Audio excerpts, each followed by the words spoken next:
If you had told me 2 weeks ago that I'd be sitting alone on my back porch, nursing a bottle of whiskey with my wedding ring in my palm, I would have laughed in your face.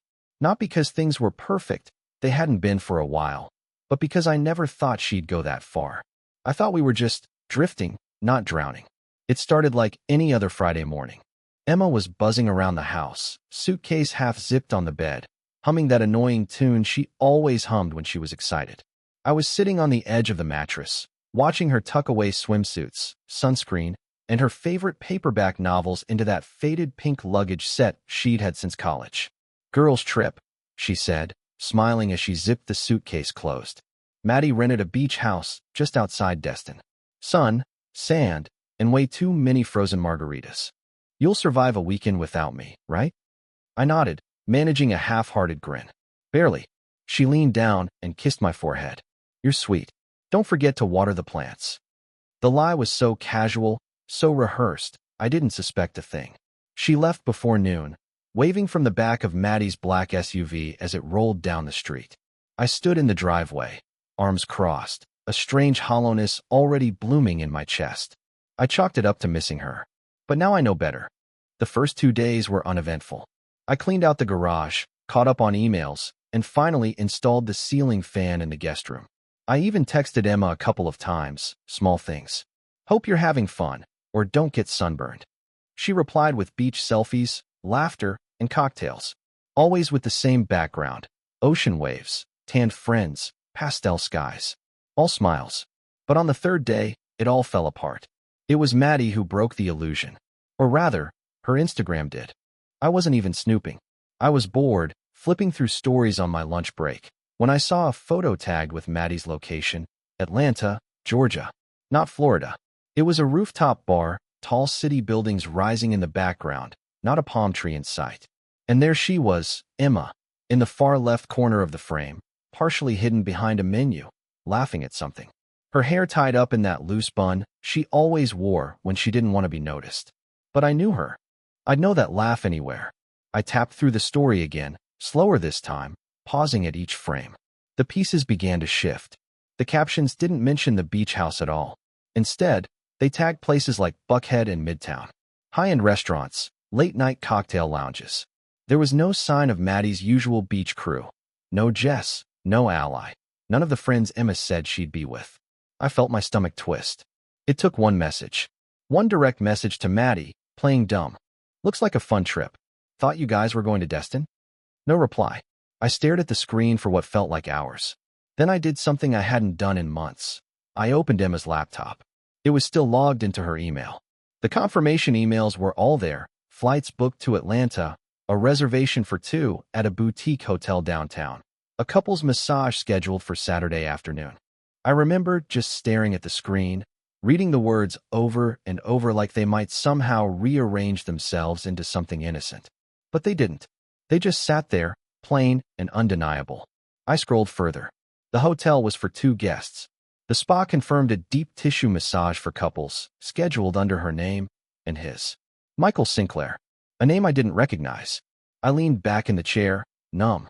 That feeling you get when a car screeches but hasn't hit you yet. The moment where your body tightens and everything slows down. That's what it felt like. My ears were ringing. My fingers felt far away. I didn't confront her. Not yet. Instead, I spent the rest of the afternoon spiraling through every photo, every message, every lie she'd wrapped around me like a blanket. She had told me this trip was to reconnect with her friends, to breathe for a weekend. We hadn't been intimate in weeks, maybe months, and I thought space might help. But now I saw it clearly. She had taken that space and filled it with someone else. That night, I sat outside on the deck, letting the bottle of whiskey grow lighter in my hands. I didn't cry. Not then. I think I was too stunned to even feel it all yet. Instead, I planned. The next day, I texted Emma as usual. "Hope you're enjoying the beach. Don't forget to bring me back some sand." She replied with a smiley face and a picture of a sunset. One of those stock photos she'd probably saved ahead of time. I smiled back. And then I booked a flight. Atlanta, Sunday morning. I told no one. Packed light, just enough to blend in. When I landed, I made my way to the hotel from the emails. It was a sleek, modern place, the kind with too much chrome and not enough personality. I waited in the lobby, hidden behind a complimentary newspaper, heart pounding like a drum. And then I saw them. Emma, in a black sundress, hair curled, laughing. And him, Michael, I presumed, tall, tan, a little too confident. He put his hand on her lower back as they walked past the front desk. She didn't flinch. She leaned into it. I followed them at a distance. Into the elevator. Up 3 floors. They got off, hand in hand, and turned down the hallway toward their room. I didn't follow them that far. I didn't need to. I had my answer. I turned and walked back toward the lobby, past a family unloading suitcases, past a honeymoon couple checking in, past the smiling concierge who said, "Good afternoon, sir." I didn't respond. Back outside, the sky was overcast. A breeze picked up, warm and sticky. Atlanta smelled like wet asphalt and cut grass, and I hated that I'd remember that. I checked into a different hotel. I needed space to think. That night, I sat in a dimly lit room across the street from a tapas bar, watching Emma and her mystery man through a window. They laughed, clinked glasses, kissed, like high schoolers discovering each other for the first time. I snapped a photo, and another. Then I messaged it to Maddie. No words, just the image. She replied almost immediately. Oh my God. I stared at those 3 words for a long time. Then I turned off my phone. Tomorrow, Emma would fly home. She'd walk through the door, maybe plant a kiss on my cheek, tell me stories about seashells and sunburns. And I'd listen, like a fool. Or maybe not, because something in me had shifted. This wasn't going to end the way she thought. Sunday night, I didn't sleep. Not a wink. I lay in bed, fully clothed, staring at the ceiling of the hotel room while the fan above me spun slow, hypnotic circles. My eyes refused to close. My mind wouldn't let them. I kept picturing her face at that restaurant, the way she laughed with him, touched his hand, whispered across the table like they'd known each other forever. Maybe they had. Maybe I'd missed the beginning by months, even years. At sunrise, I checked out and headed straight for the airport. I didn't go home. Not yet. Instead, I made a stop. A print shop tucked between a pawn shop and a laundromat. It opened at 8 a.m. sharp. I stood outside with a flash drive in my hand, the cool morning air brushing against my face, my jaw tight, hands stuffed into my jacket pockets. By noon, I had 50 glossy 8 by 10 photos printed. Her laughing with him at the restaurant, holding hands on the sidewalk, kissing against the wall of that hotel lobby elevator. Each one clear, undeniable. Then I drove home. The house was quiet when I arrived. I unlocked the door like I always did. The hallway smelled faintly of lavender and lemon, the way it always did after she cleaned. Her throw blanket was draped over the armrest. One of her sandals was still kicked off near the door.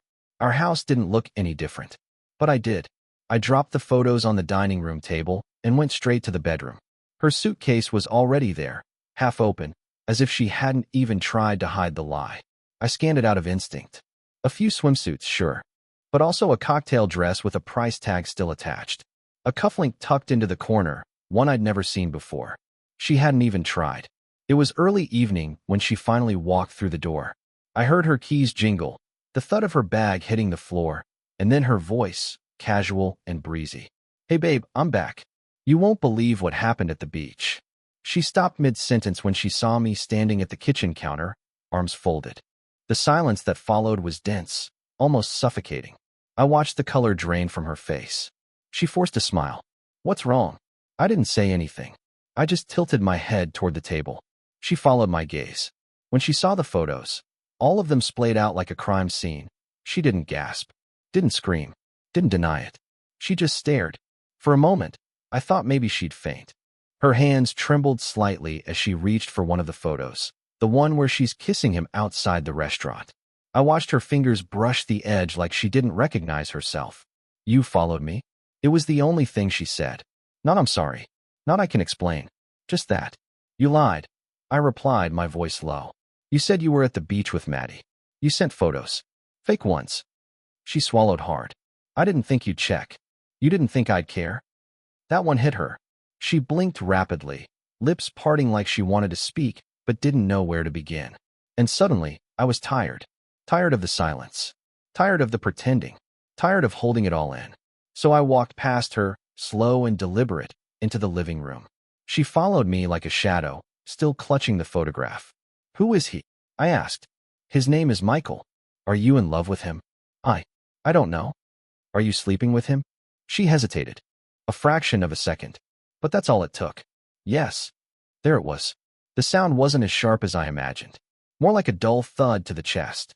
My shoulders slumped slightly, and I sank into the couch, hands on my knees, staring at the floor. She stood a few feet away, still not moving closer. I didn't plan it, she whispered. I let out a bitter laugh. You booked a hotel, a massage, dinner reservations. Her voice cracked. It just happened. No. Flat tires just happen. Lost luggage just happens. This was deliberate. She wiped at her eyes, but no tears had fallen. Not yet. I was lonely, she said. You've been so distant. You bury yourself in work. We barely talk. I looked up at her. And instead of talking to me, you talked to him. I didn't mean to fall into anything. But when I was with him, I felt seen. I stood. The air between us was thick now, electric. You're telling me, I said slowly, that while I was fixing up this house, taking care of our bills, and planning our anniversary, you were off playing house with some stranger because he looked at you the right way? She didn't answer. I walked back to the kitchen, grabbed the manila envelope I had stashed in the drawer, and tossed it onto the coffee table in front of her. She flinched slightly at the sound. What's that? I didn't blink. Proof of service. You're being served with divorce papers tomorrow morning. Her eyes widened, finally cracking. Wait, what? No, wait, please, let's just. No, I said, cutting her off. I'm done being the guy who gets walked on. She reached for my hand. Let's go to counseling. Let's talk. I messed up, but I don't want to lose you. I stepped back. You lost me the second you booked that hotel. Her face fell, and for a moment, she looked like a stranger. This woman in front of me, eyes rimmed with guilt, lips trembling, wasn't the same woman I married. Or maybe she was, and I just hadn't looked closely enough. She sank onto the couch, staring at the photos. I watched her in silence. Then I turned and walked upstairs. In the quiet of our bedroom, I packed a bag. Just one. Essentials only. When I returned, she was still sitting there, motionless. I paused at the doorway. I'll be staying with my brother for a while. The lawyer will be in touch. She opened her mouth to speak, but I didn't wait. I walked out the front door. The air was cooler now. Autumn had started to creep in, and the wind carried the scent of dry leaves and chimney smoke. I slid into my car, started the engine, and pulled away from the house. Our house, without looking back. But I wasn't done. Not yet. Because sometimes, the best way to bury a lie is to dig deeper. I stayed at my brother Aaron's place for the first 3 nights after I left. He didn't ask many questions, just offered me a key, cleared a drawer, and handed me a beer. Sometimes, that's all you need from family. Just quiet understanding and space to breathe. The nights were long. Sleep came in shallow bursts. I'd close my eyes and see her face, twisted into guilt, shame, confusion. I'd wake up nauseous, the taste of bitterness still fresh in my mouth. But by the 4th night, that bitter flavor began to morph into something else, something sharp and electric. A kind of resolve. Revenge. Not screaming, not violence, not petty name-calling. Something colder. Something cleaner. I wasn't going to raise my voice. I was going to raise the stakes. The first move came when I remembered the password to her cloud storage account. It was still the same, Sunflower 17. I logged in from Aaron's spare laptop, just out of curiosity, not really expecting much. But within seconds, I was staring at a folder labeled Weekend Getaway. Click. Inside were over 100 photos and videos. She had backed them all up. I don't know what disgusted me more, the content or her carelessness. There she was, posing on balconies, sipping champagne in a silk robe, laughing into Michael's shoulder, her head tilted like it belonged there. In one short video, she stood in front of a mirror in lingerie, whispering something sultry to the camera. He laughed behind the lens. You're going to ruin me, Emma. She winked. Only if you're lucky. I copied everything. Not because I wanted to torture myself, but because I needed leverage. Not for court. Not for child custody. We didn't have kids. But for something else. Something bigger. Emma was an associate at a local PR firm, one that handled high-profile corporate clients. Their entire business hinged on appearances, on maintaining a clean, polished image. And Michael? Michael Sinclair was one of their clients. A real estate developer with an inflated ego and a well-documented obsession with his brand. His face was on billboards. his name on banners. He couldn't afford a scandal. So I gave him one. I waited a few days. Let things simmer. Then, I mailed an anonymous envelope to the main office of Sinclair Developments. Inside were printed screenshots of their messages, a flash drive of photos, and a typed note. Your reputation is only as clean as the company you keep. No return address. No fingerprints. No traceable postmark. And I didn't stop there. The next day, I sent another envelope, this one to Emma's firm, addressed to her direct supervisor. Inside was just one thing, a photo of Emma and Michael kissing on a rooftop bar, with the caption from her social media page scribbled across the bottom. Team bonding with the best boss ever, clinking glasses, #work perks. Subtle. Enough to raise suspicion. Not enough to get traced back to me. Then I waited. By Friday, the dominoes started to fall. Emma called twice. I didn't answer. She left voicemails, panicked, rambling. Something about being called into a compliance review, and how she thought someone was trying to sabotage her. Her voice cracked in the second message. Did you send something? I didn't reply. Aaron just raised his eyebrows when he saw the expression on my face that night. You look lighter. I shrugged. Maybe I am. The next morning, I drove by our house. No, her house now. I hadn't been back since I left. But curiosity tugged at me. Her car was gone. A "for sale" sign had been planted in the yard. Interesting. I parked down the street and walked past slowly, like a stranger. The blinds were shut tight. The garden I used to maintain had gone wild, weeds climbing up the edges like they knew no one cared anymore. As I turned the corner, I saw a familiar silver sedan pulling up, not Emma's, but her friend Maddie's. She stepped out, looked around, and walked quickly toward the house. I ducked behind a tree, hidden but close enough to hear as she knocked hard on the door. Emma, are you even home? Jesus, I told you this would happen. No answer. Maddie cursed under her breath, pulled out her phone, and made a call. I couldn't hear both ends of the conversation, but her side said enough. I told you not to be sloppy. You left everything on your cloud. Your cloud, Emma. What did you think would happen? Pause. No, I don't know who sent it. But you better believe Sinclair's legal team is freaking out. This could cost you your job. And the firm. Another pause. Of course he knows. I wouldn't be surprised if he sent it. A longer pause. I warned you. But you were too busy playing dress-up in hotel beds. I didn't stay to hear the rest. I slipped away, my hands in my jacket pockets, heart beating with something I hadn't felt in weeks. Power. Not anger. Not sadness. Just power. The kind that comes from pulling strings quietly and watching people tangle themselves in them. Later that day, Emma finally got through. She called twice, then switched to text. Please. I need to talk to you. Everything's falling apart. They suspended me. Indefinitely. Michael's firm dropped our agency. He blocked my number. You did this, didn't you? I stared at the screen for a long time, then typed just one word. Good. She replied almost instantly. You think this makes you the bigger person? You're a coward, hiding behind secrets and sabotage.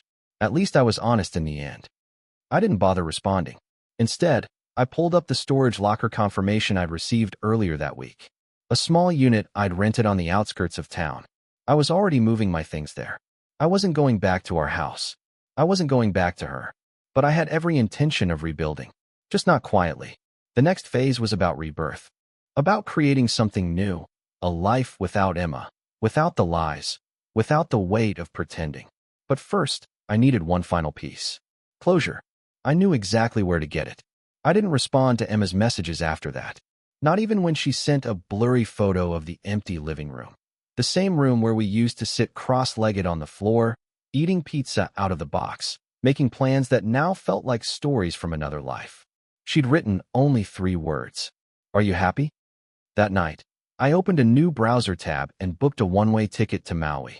I had vacation days stacked up like bricks. Never used them. Always saving, always deferring, always being the dependable one. That was my role. The man who stayed. The man who waited. But now, I wanted distance. I wanted something warm, something so far removed from my life that I could breathe again without the scent of her perfume lingering in the air. I didn't tell anyone where I was going. Not even Aaron. I just left. The flight was long. I kept my headphones in the entire time, though I wasn't listening to anything. I just needed the illusion of silence. When I landed, the world felt softer. Maui was everything I needed. All golden light, slow breezes, and that hypnotic rhythm of waves against the shore. I checked into a modest bungalow tucked away from the resorts, somewhere I could disappear without being found. The kind of place that smelled like salt and wood and always had sand on the floor. Every morning, I walked along the shoreline until my calves ached. I let the tide pull at my feet like it was trying to decide whether or not to take me with it. I'd sit for hours, watching surfers vanish into the horizon, and wonder if any of them had stories like mine. Stories of betrayal wrapped in laughter, of love that turned into something sharp. But even on this island, peace didn't come easy. It started with a message request from Michael. I almost didn't open it. I should have ignored it. But I couldn't help myself. You think you won? You didn't. She's still yours. And trust me, that's punishment enough. I laughed out loud when I read it. The sheer audacity. The man who shared a bed with another man's wife, now casting stones from whatever glass office he'd retreated to. I replied with a single image. A photo of Emma, one from her own collection. Her laughing in bed, Michael's face half visible in the frame, his hand wrapped around hers. I captioned it simply. You both deserve each other. He never responded. A week passed. Then two. I began to settle into a rhythm. Surfing lessons in the mornings, grilled fish in the afternoons, and long, wordless evenings where I listened to the wind moving through the palms. But the quiet didn't last. On a Wednesday evening, just as the sky began to blush purple, I saw her. Emma. She stood at the edge of the beach, barefoot, wind teasing her hair. She looked different, older, or maybe just tired. I froze, half convinced she was a mirage.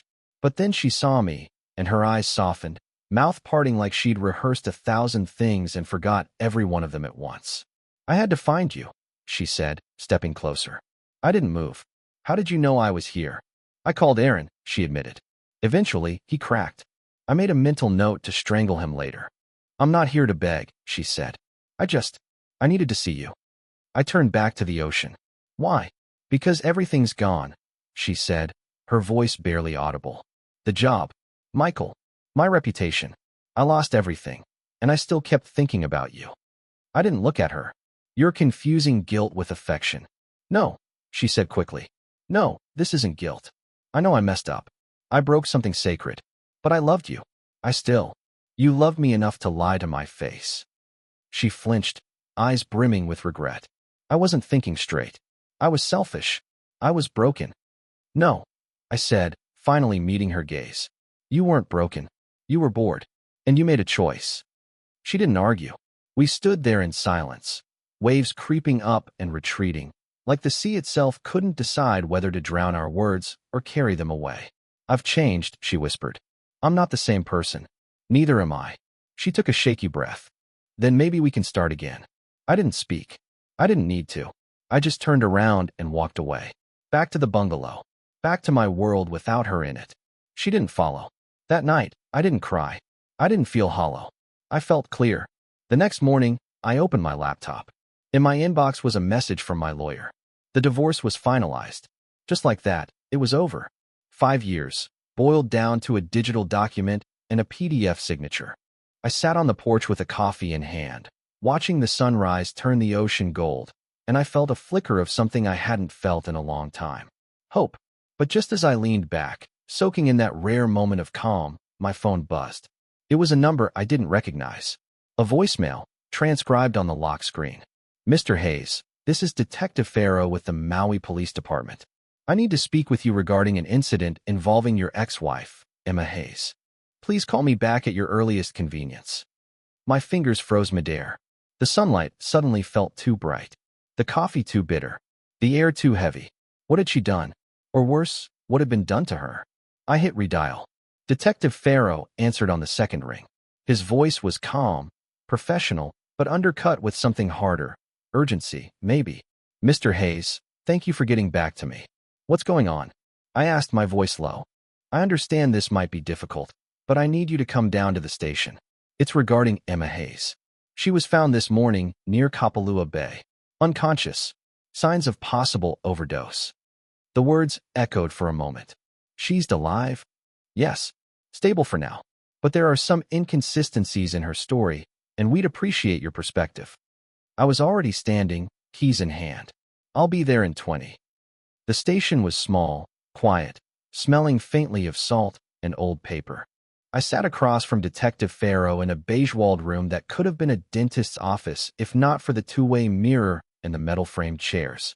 He clicked on a recorder, folded his hands. She was found just after sunrise. A couple hiking the shoreline called it in. Empty wine bottles nearby. Pills too. She claims it wasn't intentional. Do you believe her? I asked. He didn't answer directly. We reviewed her recent calls. You're listed under emergency contacts. She had tried calling you twice before the incident. I didn't remember any missed calls. She must have deleted the attempts before hanging up. Did you speak to her last night? I hesitated. Yes. She found me. Showed up at the beach. We talked. About what? The past. What she lost. What I walked away from. Did she seem suicidal to you? No, I said firmly. She seemed desperate, maybe, but not suicidal. He nodded, jotting a note. There was one more thing, Farrow said, sliding a small evidence bag across the table. Inside was a phone. Not hers, at least not the one I recognized. We found this on her. Locked. No fingerprints, but hers. We're running software to clone it now, but thought you might recognize it. I stared at it. It was the same model she used to hide in the vent back home. The secret one, the one for Michael. But this looked new. I leaned forward, heart thumping. No, I've never seen it. But a part of me already knew I was lying. By evening, I was back at the bungalow. The breeze had picked up, whistling through the trees like it was whispering things it had no business knowing. I sat on the porch with a beer in hand, staring at the waves. Emma's shadow lingered everywhere now, not as a presence, but as a question I couldn't quite answer. She had always been good at hiding things in plain sight. Just then, my phone buzzed. Blocked number. I hesitated, then answered. Her voice came through faintly. Hey, Emma. I'm sorry. For what exactly? All of it. I said nothing. They're letting me out tomorrow, she continued. I'm not staying. I booked a flight back to the mainland. Good. I just wanted to say it, even if it doesn't matter now. I could hear the ocean behind her, the rhythmic pulse of waves crashing against the shore. A long silence followed. I was never going to jump, she said. I drank too much. Took something to sleep. I just didn't want to feel anything for a few hours. And now, I feel everything, she whispered. I almost hung up. Almost. But I waited. There's something I didn't say before, she added, and her voice wavered like it was balancing on the edge of something fragile. It wasn't just Michael. A beat. There were others. Not many. But before him. Even during you. My heart clenched. She didn't stop. It started before the beach trip. The lies. The distance. I wanted things you didn't even know I needed. And instead of asking, I looked for them elsewhere. The silence between us stretched impossibly wide. I was a coward, she said. You didn't deserve it. No, I replied. I didn't. I think some part of me always knew you'd leave. That's why I kept pushing. If I destroyed it first, then I wouldn't have to watch it fall. You're wrong, I said, standing now, the breeze lifting my words like smoke. I didn't leave because you broke it. I left because I realized I was the only one trying to fix it. She didn't argue. She knew. I won't call again, she said finally. This is the last time. And then the line went dead. A week passed. The ocean kept moving, indifferent to human sorrow. I watched it every morning, letting its rhythm beat against the mess inside me. I still checked my email each day, still half expected some ghost of her to come floating back in. But nothing came. Not from Emma. Instead, I received an email from Michael's firm, a legal notice, thinly veiled as a courtesy. They were requesting a cease and desist, citing unauthorized distribution of private correspondence. It made me laugh. They could posture all they wanted.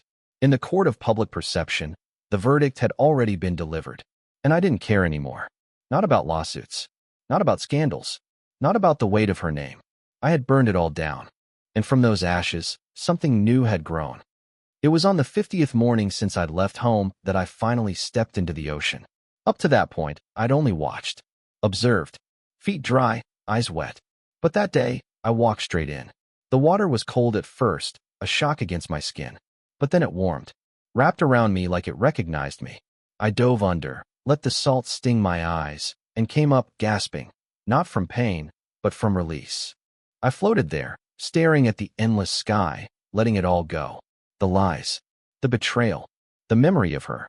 I stayed out there for what felt like hours. Long enough to forget the outlines of her face. Long enough for the silence to stop hurting. When I walked back to shore, I left no footprints. The tide erased them behind me. They say healing isn't a straight line. They're right. It's more like a tide, pulling you back just when you think you're moving forward, dragging you under, then spitting you out somewhere new. Somewhere unrecognizable, yet full of possibility. I never responded to that legal notice. Never called Emma again. Never looked back. Instead, I stayed in Maui for 6 more months. Wrote again. Read more. Took a job at a small surf shop just for the hell of it. Met people who didn't know me, didn't ask questions, didn't care who I used to be. And one day, I smiled again. Not because I had to, but because something in the world made me want to. A girl walked into the shop one afternoon. Long dark hair, sunburned shoulders, eyes like quiet storms. She asked for reef shoes in a size 7. I handed them to her, and she smiled. "You new here?" "No," I said. "Just washed ashore." She laughed. Best kind of people. And for the first time since everything fell apart, I believed that maybe, just maybe, something better was waiting. Not a replacement. Not a repeat. But a beginning. One without lies. One without her. One I could finally call mine.